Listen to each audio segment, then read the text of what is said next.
the fact that you're getting more bilateral neural activity when doing cursive could very well indicate that you're accessing that more artistic, intuitive side.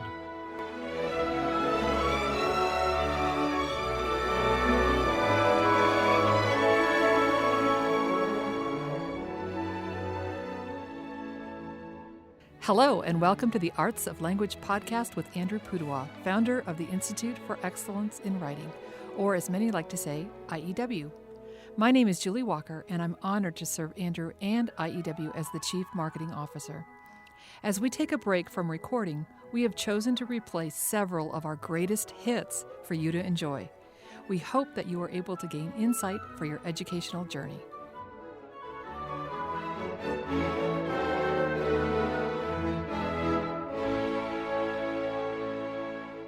So, Andrew, have you ever had a conversation with someone when you say, I work for the Institute for Excellence in Writing, and they think you're talking about handwriting?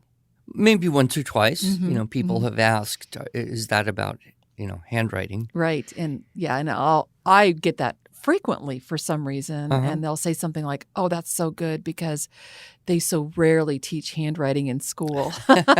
And then I have to say, well, actually, it's more English composition than it is the act of handwriting. But today we're going to be talking about handwriting. We are. Rather than composition. Exactly. And of course, historically, there's a huge connection between the two. And some of the more interesting new research that's come out supports the case for handwriting, even cursive handwriting, against kind of the majority opinion that it's a 20th century skill that nobody's going to need anymore because writing on paper will become moot when everyone is typing everything or more likely just talking to their machines in the next few decades. So, there's kind of an interesting debate going around. And, if you do research, you can find things to really just support any argument you want to in this world. But I would say this question of cursive is maybe one of the very few times that I have changed my position significantly over the years.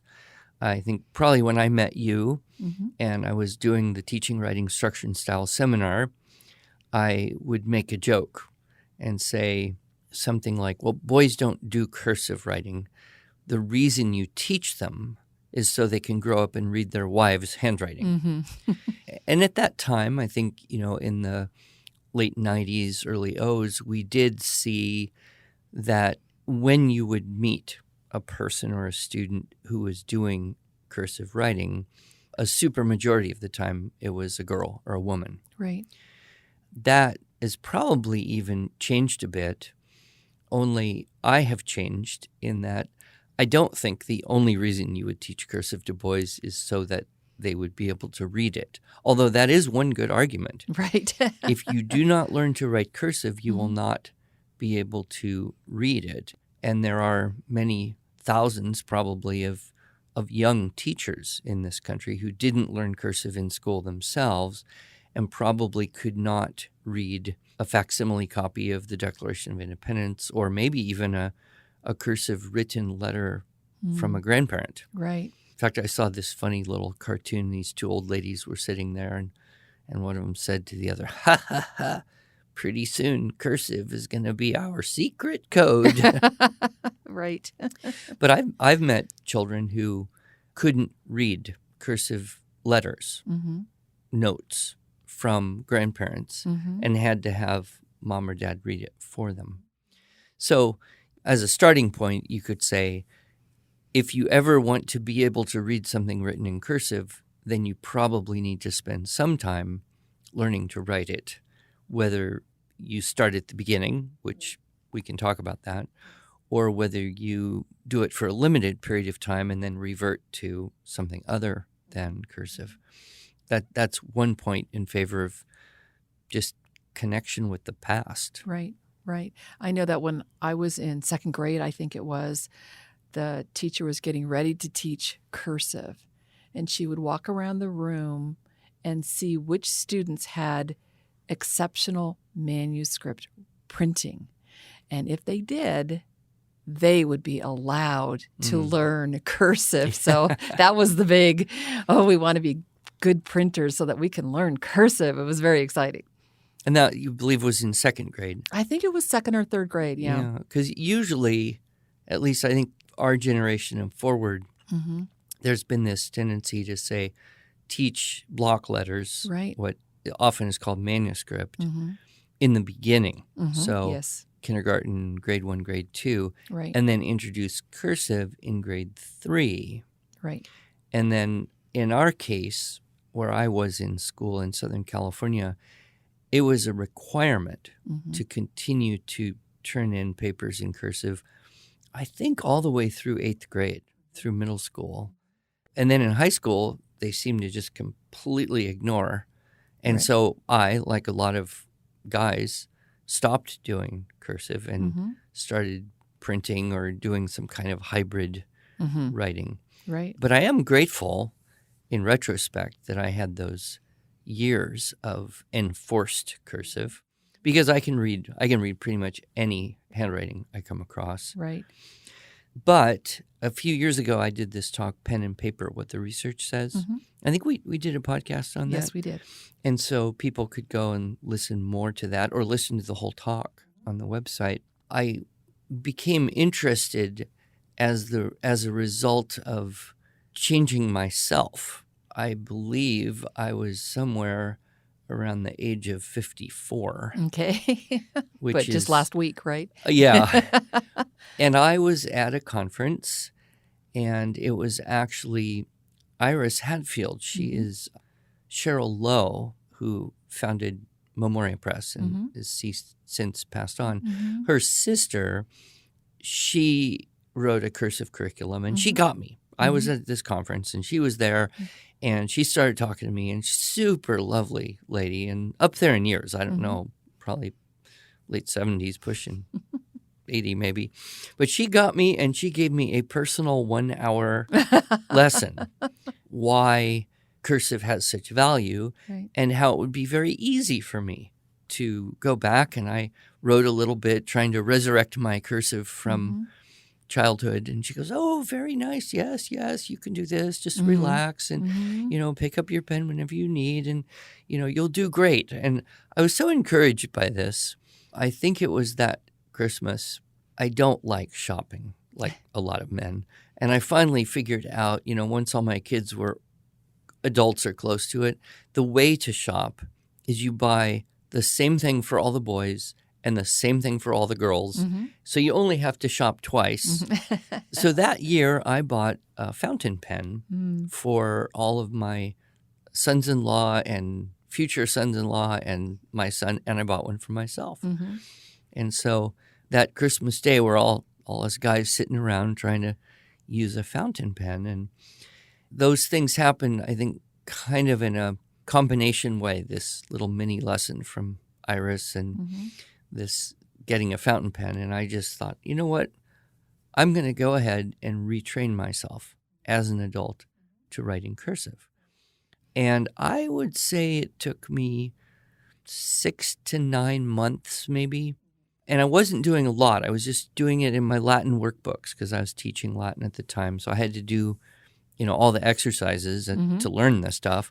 So One step ahead of the kids. Maybe, 20, 30 minutes of cursive writing a day, max. I'd say maybe, 6 to 8 months maybe. And then I could write in cursive faster than I could print and as legible. And so I kind of shifted over, and I will oftentimes, handwrite things out in cursive. It's kind of a very nice thing to be able to do. But it did take training because there had been that long period of time where I just never did it. Well, and as a result of your position at IEW, both previous to your lessons in cursive and now going forward, this informs some of our products. So the Primary Arts of Language, PAL, which is our Learn to Read and Write program, pretty much starts as the traditional schools do, which is manuscript, printing. And I know when I was a school teacher and I taught first and second grade, that's what I taught my students as well, is the printing, and then later they moved into cursive. So, but we've also come out with a book as a result of your lessons and also based on the work of Mrs. Ingham, because she taught cursive, this book, Cursive Knowledge, that's basically a handwriting course for all ages. So someone like you, Andrew, of course, you were the impetus to create this book, could learn cursive as a man. Or if you have a junior high student who just struggled with cursive, this is just, I wouldn't say this is a semester-long course. This is kind of a boot camp of reteaching yourself how to do cursive, or for even the younger kids, maybe for the first time learning cursive. A lot of states and school districts that have adopted the Common Core language arts discovered that there is nothing about cursive writing in language arts. In fact, there's really almost nothing about writing on paper. There's something about legibility in primary grades. Right. And then it's gone. Right. And keyboarding becomes the main thing that's talked about in the language arts standards. But quite a number of states, I believe there are 7 now, 7 states that have determined that they should teach cursive in schools. And, so the arguments kind of go like this. On one side, this is articulated by Morgan Polikoff, who at the time when he wrote this in 2013, and this was kind of at the peak of Common Core is here now. He was an assistant professor of education at the University of Southern California, and his argument goes like this. Cursive should not be taught because very few people use it. There is little research to show positive effects on other learning. We could look at that comment in 2 ways. Number one, he found very little research. Right. Because you can always find what you want and not find what you don't want. But some of the research I found since then actually does indicate a positive effect, especially for your dyslexic students. Right. There's a whole bank of interesting research about cursive writing and dyslexia. He did point out that the Common Core, which he called well-constructed standards, do not require it. And I think the main argument that you hear is that cursive instruction takes time away from more important or valuable things. And then the extension of that usually goes into a STEM. We need the science and technology and engineering and math and all that. And so if we spend time doing cursive writing, we will spend less time teaching those things. Which is true. And that would be bad. Yes to something means no to something else. But whatever you're saying no to, it had better be something that you really don't need. Yeah.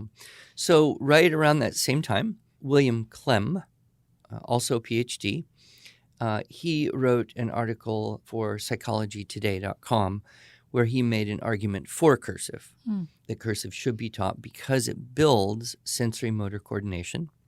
It develops the brain better than printing, and there is research to support this, significant research. What I mentioned earlier, learning to write in cursive allows a person to read it. Cursive letters are more distinct, easier to recognize. And cursive writing helps prevent letter reversals and helps with dyslexia. Right. And then finally, I don't know how you measure this metrically.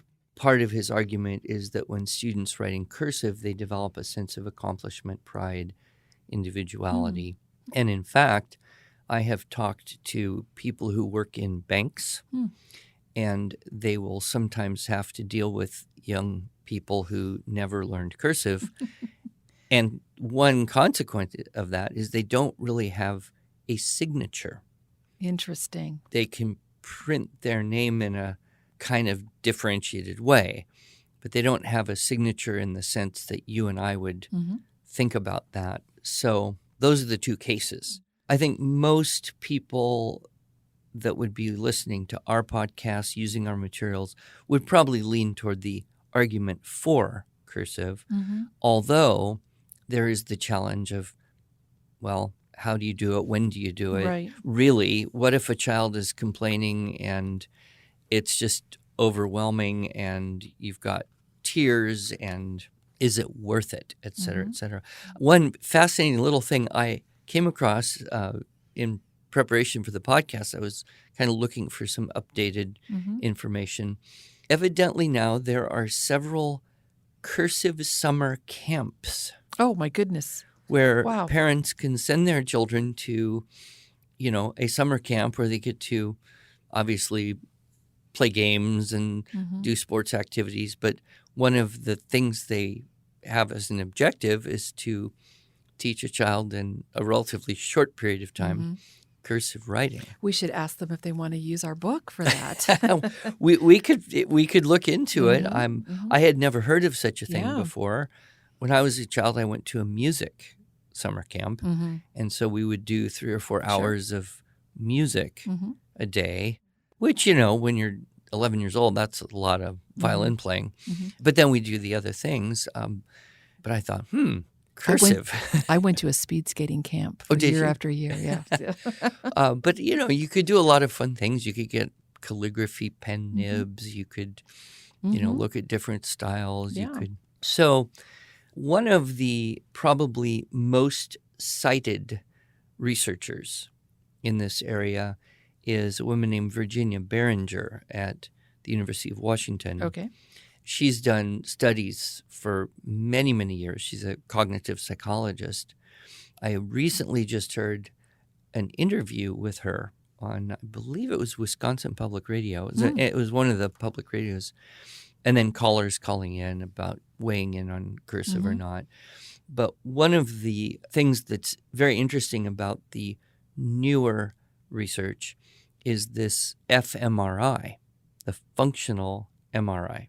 Okay. So when you and I think of MRI, we think of you lie on this thing and they put you in this tube and you have to be motionless, or, that's my image. I've never done it. Claustrophobic happening, yeah. But now evidently there's technology that can basically just put kind of a little cap with sensors on your head and actually observe the neural activity in different parts of the brain while the person is doing different activities. And one of the things they found is that there's more neural activity happening with handwriting than with typing. And there's more neural activity happening with cursive than with manuscript printing. Interesting. And what is even more interesting, it's not just there's more neural activity, but there's more bicortical neural activity. Okay. So, you talk about people say right brain, left brain, or dominant, subdominant, where one side is kind of your language, executive, logical function. The other is your artistic, intuitive. A lot of people have a lot of different things to say about that. But the fact that you're getting more bilateral neural activity when doing cursive could very well indicate that you're accessing that more artistic, intuitive side. Yeah, because those loops have to look pretty. Perhaps. Yeah, and does that affect the quality of language? That's an area where the research seems to not be conclusive. With younger children, evidently writing on paper, children produce more and better writing. Whereas older students typing, keyboard, and a computer, they will produce more and better writing. What I usually say is I think there are significant benefits of keeping kids writing on paper, at least their first draft of something, for as long as possible. And that's usually going to be around 12, 13 years old. At that point, the kids are just going to be like, well, why? Why can't I just type it? Come on, really? Look at the world. Okay, but at least you got 5 or 6 years of writing on paper, and you do have the skill of doing that. If you start letting children type everything except math, but now even math is, a lot of it's online. If they pretty much start typing everything in the primary grades and up, they could become adults who actually don't have the ability to write on paper with any kind of fluency, confidence, or speed. And I think all of us would agree that'd kind of be sad. Yep.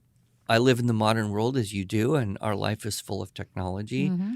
But I am very grateful that I can take notes on paper Right. or write things. I would be very sad if that ability was not there, if it had never been developed, or, Mm-hmm. God forbid I should get a stroke or something and lose that. Mm-hmm. So that's what I'm always suggesting. Another bit of research does show that students who write in cursive score higher on standardized writing assessments, Okay. including the SAT and ACT essay portions. Okay. Now, there could be this could be correlation, not causation. You can't necessarily that writing in cursive makes you smarter and therefore or makes you a better writer. What you could notice is that if you write on cursive, you will write faster, Mm-hmm. significantly faster. Right. In many cases, 20 to 30% faster. Hmm. So that would indicate that if you're taking a timed test of an analytical or argumentative prompt, which is most common, the more you write, the higher your score is likely to be because you've made a stronger argument or a more in-depth analysis simply by virtue of getting more words on paper in that same limited amount of time. Right. Right.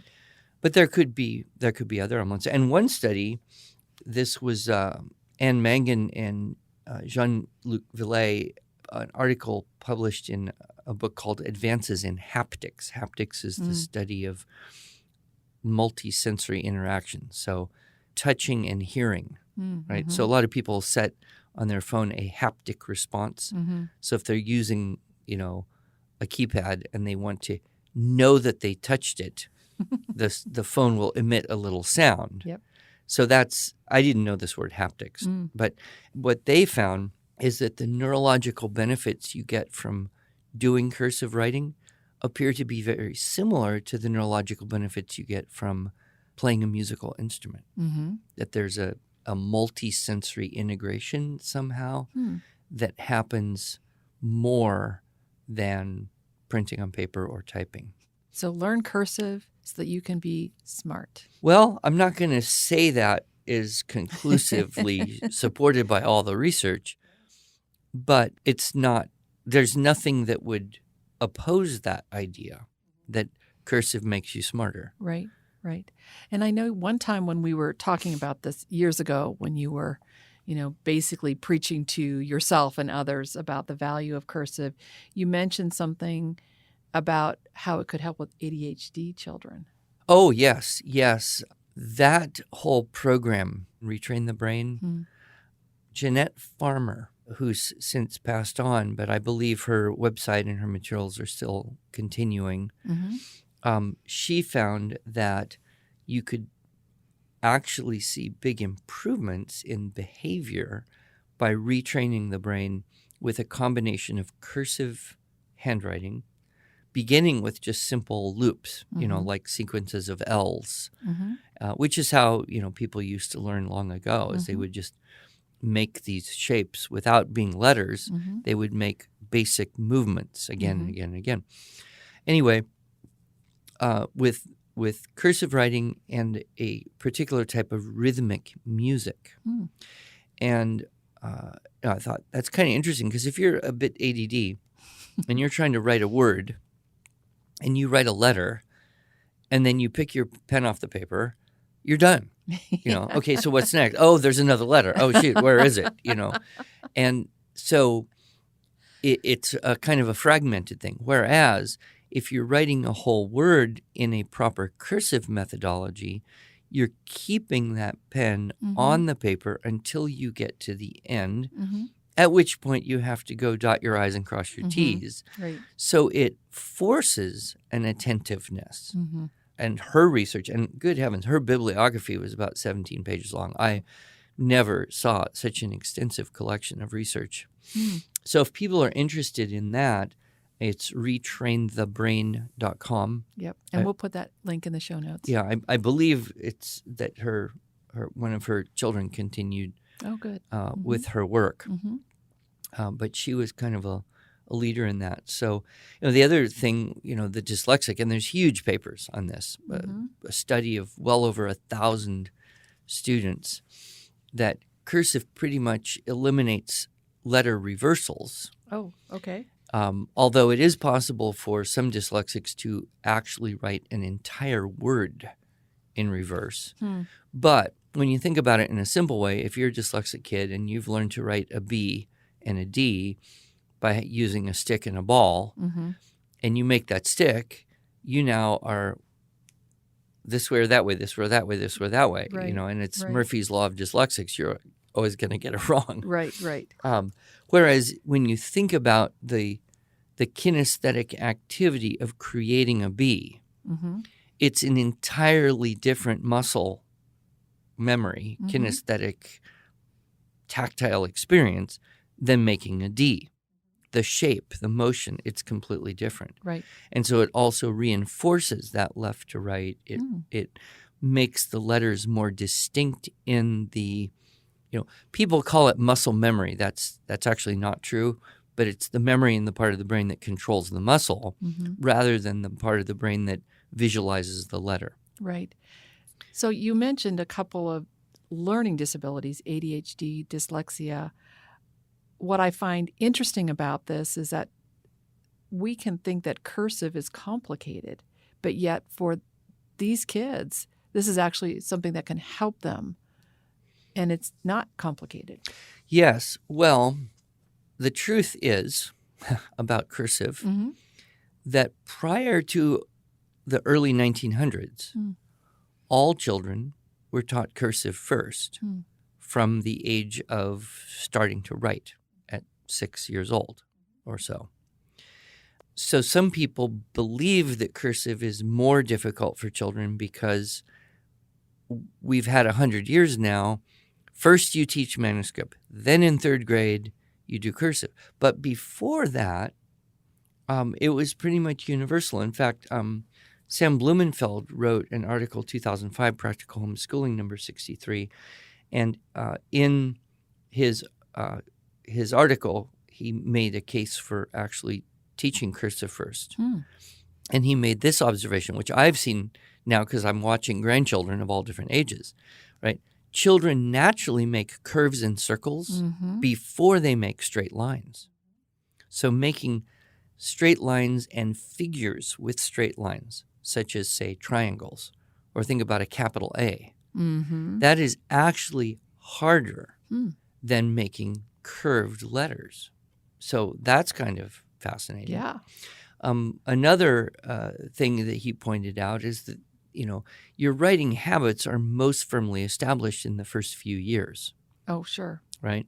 So if you start printing and then you have to remediate, you lose momentum. There's resistance. You're now slower writing in cursive than you were not writing in cursive. And nobody likes that, Right. especially not a little kid who's 8 or 9 years old. Right.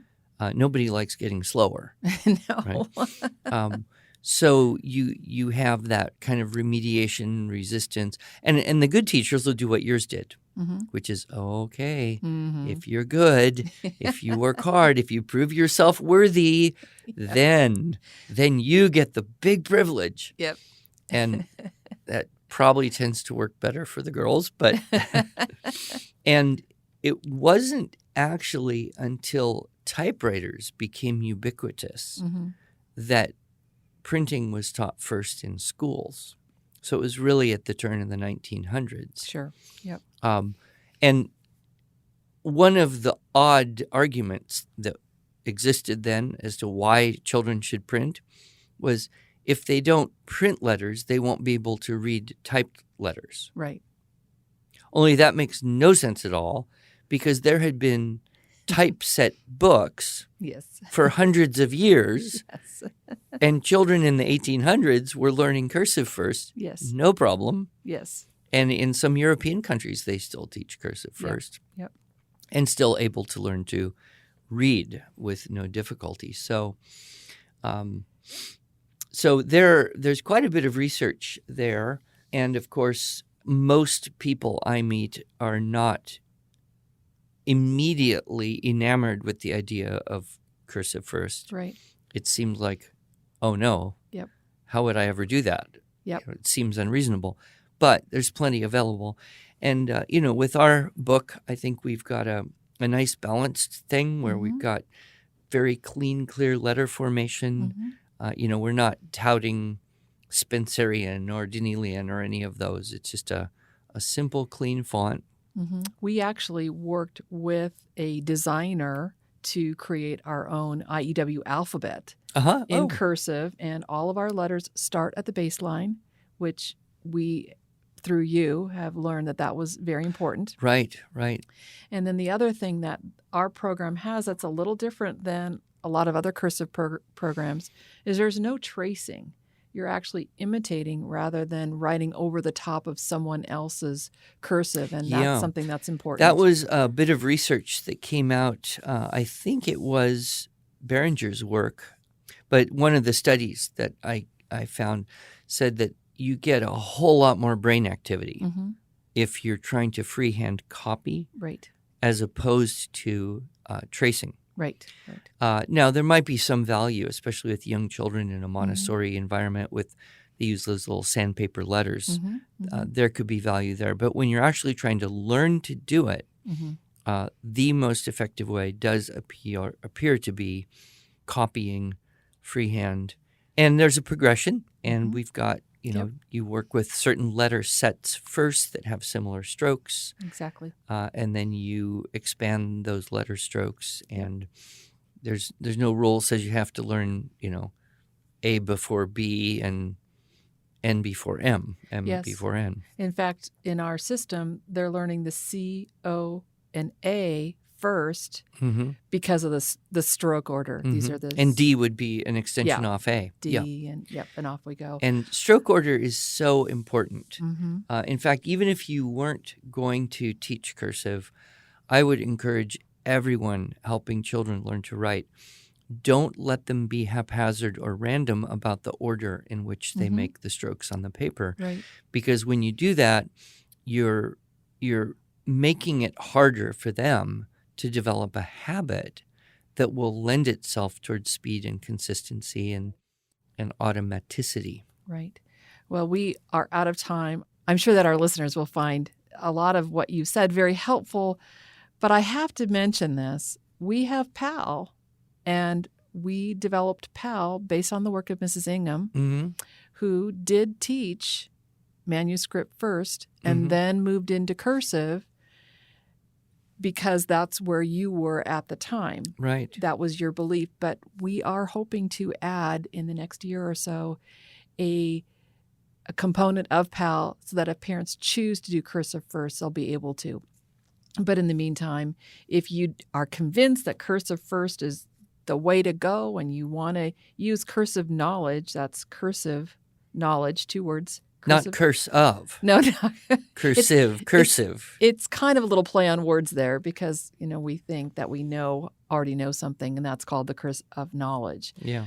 But this book, Cursive Knowledge, isn't too hard for a primary student to use. Oh, yeah, not at all. Especially because a lot of these pages you can download and then maybe blow them up a little bit and make the lines a little bigger for your younger students to write on. But you could just swap out the manuscript in PAL for the work in cursive knowledge until we've got that. Until we've got it. And really, I would say also, if you are an adult, even a grandparent like me, and you would like to reactivate the distant cursive abilities that you had in 6th, 7th grade. Who knows, we might be able to find a study that says that learning cursive as an adult will help prevent Alzheimer's.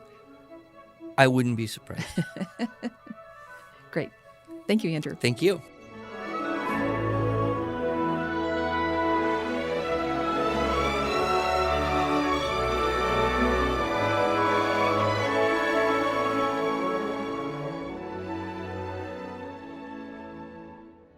Thanks so much for joining us for one of our favorite episodes. If you enjoyed this episode and want to hear more, you can subscribe to this podcast on iTunes, Google Play, or Stitcher, or you can visit us each week at iew.com/podcast. New recordings will begin airing in January of 2020. Until then, we hope you'll join us each week as we revisit our greatest hits.